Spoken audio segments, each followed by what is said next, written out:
Video ini merupakan bagian dari pembelajaran IT untuk anak, bagian Programming for Kids. Ini kita belajar menggunakan aplikasi Solon. Kita menggunakan sekarang kursus di Tech for Everyone.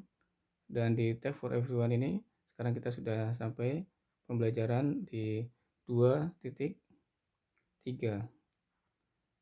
Kita sekarang mulai untuk menggunakan SQL Structured Query Language.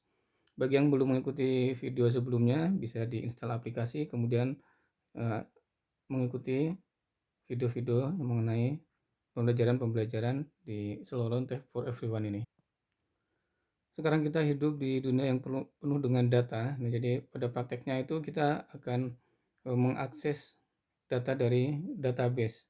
Jadi kita melakukan query permintaan ke database dan nanti database ini akan memberikan data yang kita minta.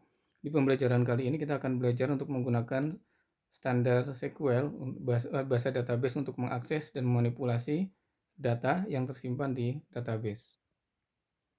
Di akhir pembelajaran ini nanti kita diharapkan untuk bisa menulis, menjalankan, dan menguji coba kode SQL menggunakan Code Playground. Nah, tapi ini nanti pro, jadi kita bisa praktekkan di laptop atau di komputer di tempat yang lain gitu. Kemudian kita juga bisa mengekstrak informasi dari database relasional menggunakan SQL. Kemudian kita meminta data yang kita inginkan dari fields di database dan menjalankan beberapa query SQL pada waktu yang sama untuk mendapatkan data yang kita tertarik.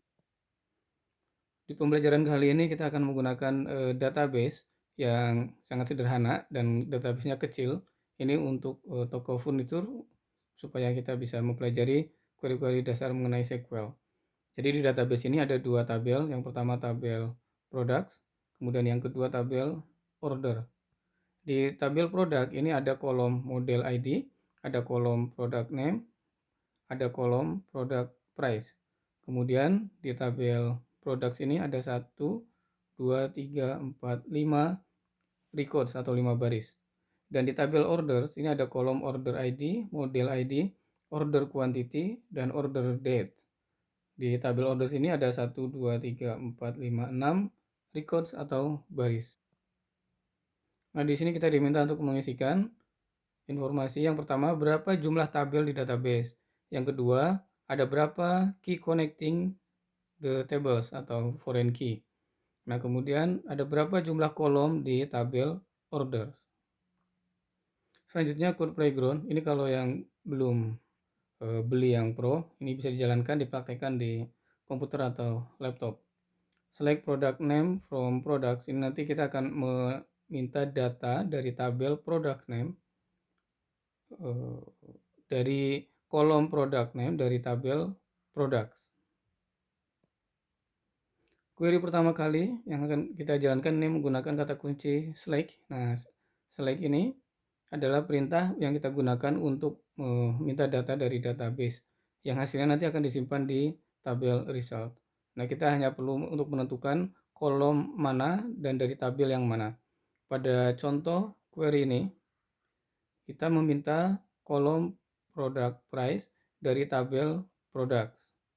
Jadi select product price from products. Nah, kalau kita diminta untuk mengganti kode untuk mengekstrak data dari order date field. Nah, order date ini dia ada di tabel orders. Nah, jadi kita ganti ini menjadi order date.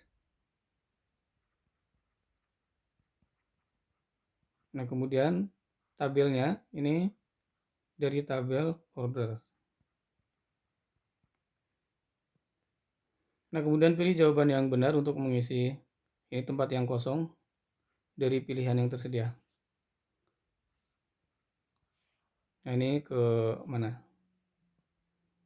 Kita juga bisa menampilkan beberapa kolom sekaligus. Kita bisa menampilkan beberapa kolom dari satu tabel dan memisahkannya dengan tanda koma. Contoh, select product price, product underscore name from products.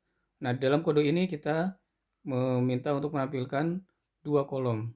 Yang pertama, kolom product price, yang kedua, kolom product name. Kedua-duanya ada di tabel product. Kalau kita ingin menampilkan semua kolom di dalam suatu tabel, kita gunakan tanda asterisk atau bintang. Jadi perintahnya select bintang from product. Ini akan menampilkan semua kolom di tabel products. Bagaimana kita meminta data dari beberapa kolom dalam suatu tabel? Apakah dengan menuliskan kolom-kolomnya dan dipisahkan dengan koma, atau menggunakan tanda asterisk atau bintang? Isi tempat yang kosong dari pilihan yang tersedia untuk meminta semua kolom dari tabel. Kita bisa menjalankan beberapa query secara bersamaan. Nah, antar query kita pisahkan dengan semikolon. Ini ada semikolon, ini ada semikolon, atau titik koma.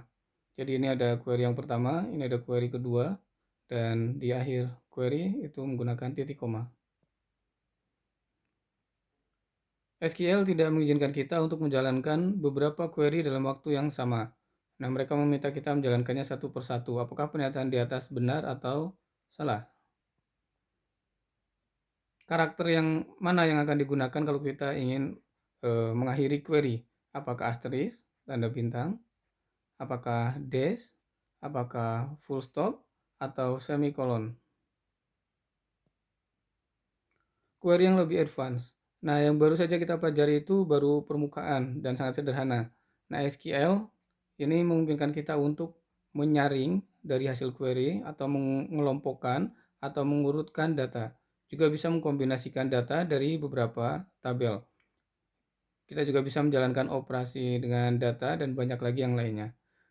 Nah, kekuatan utama keunggulan dari database relasional menggunakan SQL itu nanti akan bisa kita maksimalkan kalau kita mengakses database yang besar yang menyimpan banyak tabel. Nah, query yang tadi telah dipelajari juga itu tidak hanya jalan di database yang simpel sederhana, tetapi juga bisa dijalankan di database dengan ribuan atau jutaan record atau baris. Nah, learning ini nanti akan sangat berguna ketika kita akan mengakses database, dan database ini banyak digunakan di banyak sistem. Nah, jadi untuk profesional di dunia industri data, ini SQL adalah skill basic yang kita butuhkan. Nah, nanti kita bisa mempelajari lebih dalam di kursus-kursus yang lain di Soloron ini. Isi tempat yang kosong supaya query-nya ini menjadi valid dari pilihan yang tersedia. Untuk mengekstrak kota dan park name dari tabel Green Park. Nah, jadi dari pembelajaran tadi kita sudah belajar bagaimana menjalankan query SQL, kita menulis, menjalankan, dan menguji coba kode. Kemudian kita mengekstrak informasi dari database relasional menggunakan SQL. Kita meminta feeds dari tabel yang besar dan menjalankan beberapa query di waktu yang sama. Di pembelajaran yang sama, di pembelajaran selanjutnya kita akan mengeksplor, menganalisis data, kemudian merubah data mentah menjadi data yang bisa lebih informatif dan memberikan gambaran.